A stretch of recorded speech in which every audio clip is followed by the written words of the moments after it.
अस्सलाम वालेकुम व्यूअर्स, आज मैं आप लोगों के लिए बैगन के मज़ेदार से पकौड़े की रेसिपी लेकर आई हूँ, जो कि आप लोग भी बनाते होंगे, लेकिन मेरी रेसिपी से बनाइएगा एक दफ़ा ज़रूर और इसे ट्राई करके मुझे फ़ीडबैक दीजिएगा। बहुत मज़े की और लजीज बनती है। तो आइए चलते हैं, इसे तैयार करते हैं। सबसे पहले मैं बैगन ले लूँगी। 3 से 4 अदद बैगन लिए मैंने और इसके गोल गोल कटिंग कर ली है और फिर इसकी डंडी निकाल ली थी मैंने और उसके बाद एक बॉल में से ऐड कर दिया है और उसमें ऐड किया है मैंने 1 टेबल स्पून नमक और 1 से 1.5 गिलास पानी ऐड करके इसे छोड़ दिया तकरीबन आधे 1 घंटे के लिए, ताकि ये सेट हो जाए और ये इसका जो कड़वापन होता है वो भी ख़त्म हो जाए। तो कड़वापन ख़त्म करने के लिए आप लाजमी ऐसा करना है। फिर एक बॉल ले लूँगी और उसमें ऐड कर दूँगी मैं बेसन 1 कप और ऐड करूँगी half tea spoon baking soda, 1 teaspoon नमक आप अपने टेस्ट के हिसाब से कम ज़्यादा कर लीजिएगा।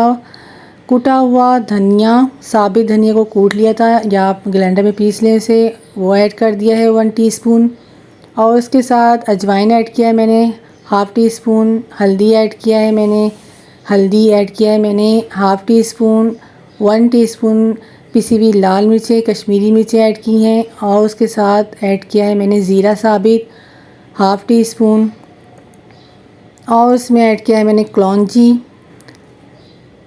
ऐड किया है हाफ़ टी स्पून और इन सब मसालों को अच्छे से मिक्स कर लूँगी चम्मच की मदद से। मिक्स करना भी ज़रूरी है आपने, वरना कहीं नमक रह जाता है कहीं नहीं होता। तो आपने अच्छे से इसको मिक्स करना है चम्मच से और फिर उसके बाद थोड़ा थोड़ा पानी ऐड करके इसको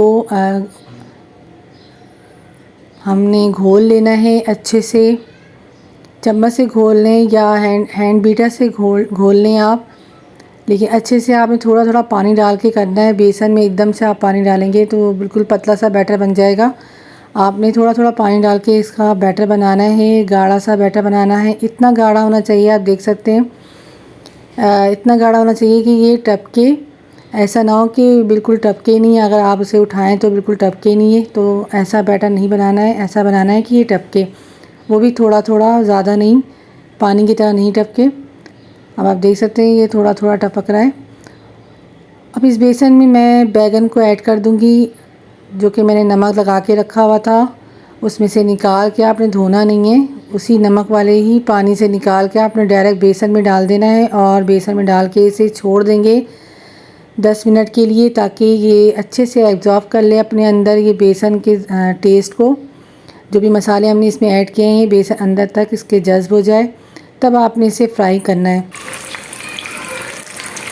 और गरम तेल में हमने इसे फ्राई करना है। बहुत ज़्यादा तेल में इसे फ्राई नहीं कीजिएगा, डीप फ्राई मत कीजिएगा, इसे आपने शैलो फ्राई करना है ताकि ये अच्छे से इक्वल तरीके से ये फ्राई हो जाए। आप देख सकते हैं मैंने एक तरफ से हो गया, दूसरी तरफ से भी डाल रही हूँ, पलट रही हूँ, बल्कि ये तीसरी दफ़ा मैं पलट रही हूँ। अच्छे से हो गया है। मीडियम हाई फ्लेम पे मैंने इसे फ्राई किया है, बिल्कुल स्लो फ्लेम पे फ्राई नहीं करना, वरना तेल अंदर तक जज्ब हो जाएगा और फिर ये खाने में अच्छे नहीं लगेंगे, टेस्टी नहीं बनेंगे।